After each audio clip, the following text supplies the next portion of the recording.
Selamun Aleyküm saygılı vatandaşlar, dindaşlar. Ramazan ayının çerçevesindeyiz. Elhamdülillah. Bu büyük bir nimet devamındayız. Elhamdülillah. Ramazan kundelik defter programına hoş geldiniz.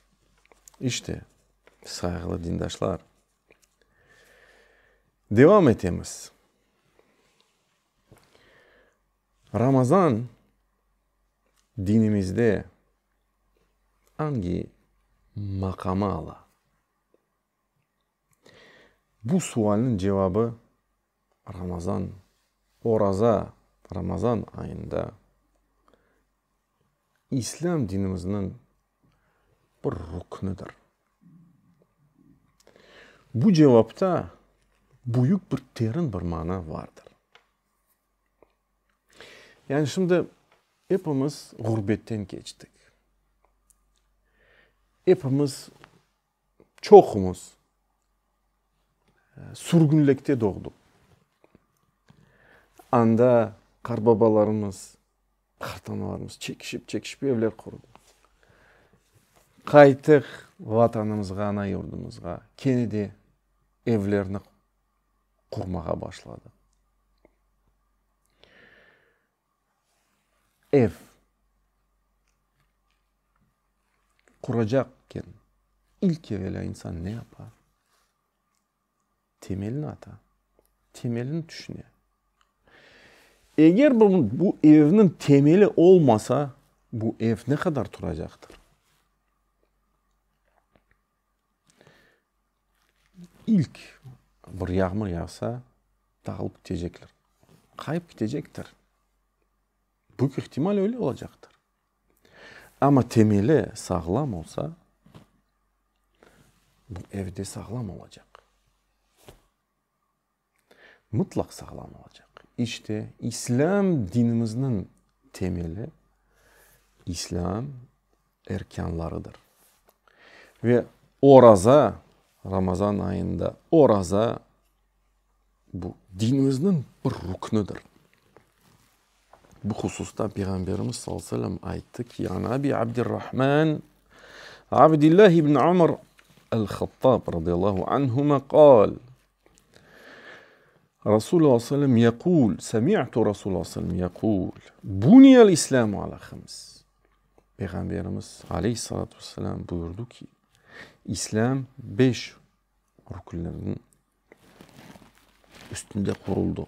Şehadetu en la ilahe illallah. Şehadet Allah'tan başka ilah yoktur. Tek ilah var. Bu Allah'tır. Bu şehadet. Ve enne Muhammed Resulullah ve onun peygamberi ve Resulü Muhammed'dir. Bunu zaten babalarımız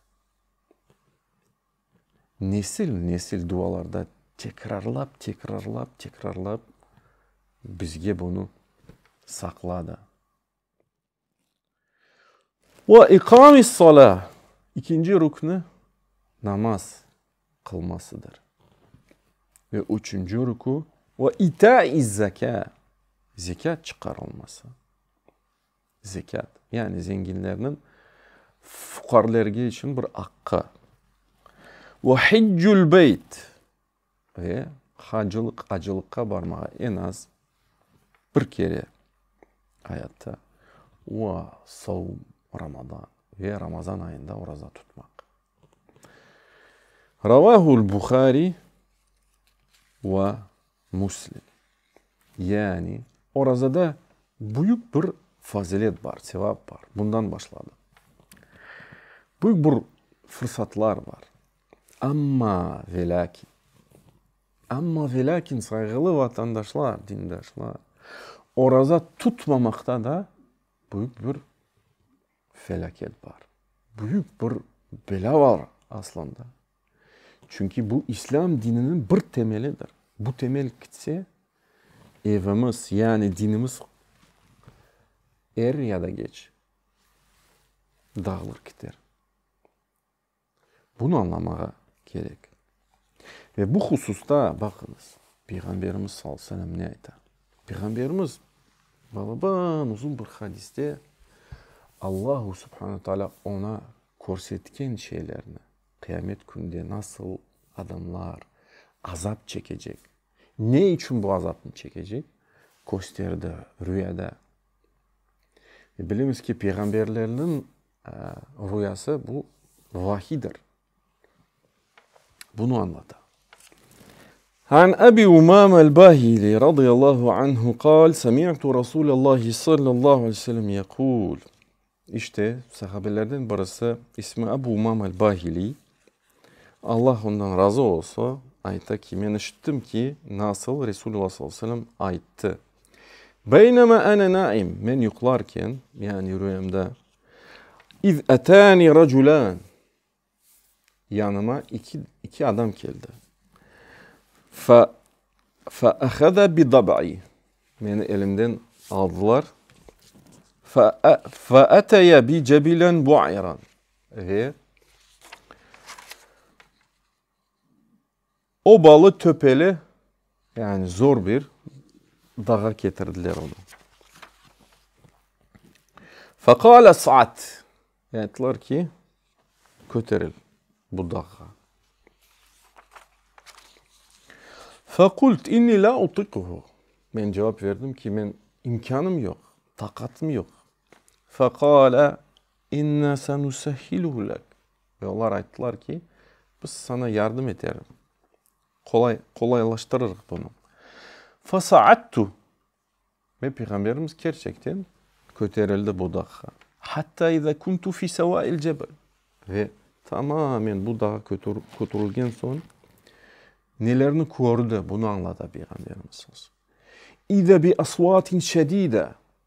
İşittim ki güçlü bir sesler geldi. Haykıra. Kultu ma hadihil asvat.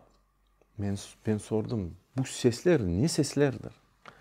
Kalu hâzâ ivâ'u ahlin nâr. Onlar ayttılar ki bu sesler cehennem ehlinin sesleridir. Çünkü kıçıralar. Thumma intuluka bi. Ondan sonra onlar devam ettiler Peygamberimizden. فَاِذَا أَنَا بِقَوْمٍ مُعَلَّقِينَ بِعَرَاقِبِهِمْ. Ve ta ki bu adamların yanına getirildiler. Ve bu adamların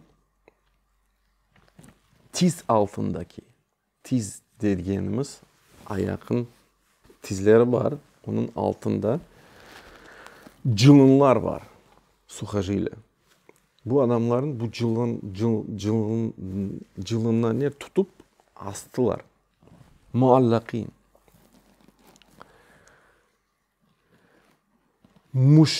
Muşakkaka eşdaku. Ve yanakları yırtılmış. Yani ağızların kenarları yırtılmış halinde. Tasilu eşdakuhum demen. Ve bu ağız etraflarından kan akar.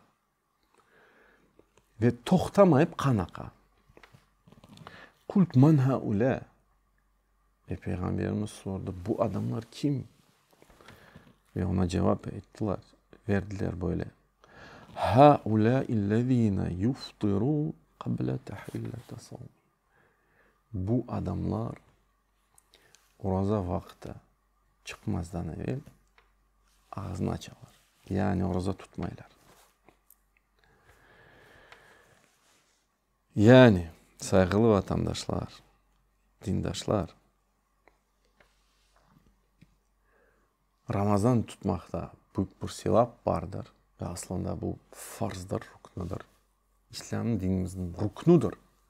Ve başka taraftan bu farzını yerine getirmemekte büyük bir azap vardır. Allah subhanahu teala hepimizin bu azaptan korusun. Elbette ki istisnalar var. Kimin hakkı var tutmamak. Ve bu istisnaların hakkında sonra konuşacağız. Bizden olumuz devam edeceğimiz inşallah gelecek sefer görüşerek ve sallallahu ala nebiyyina Muhammedin ve ala alihi ve sahbihi ecmaîn.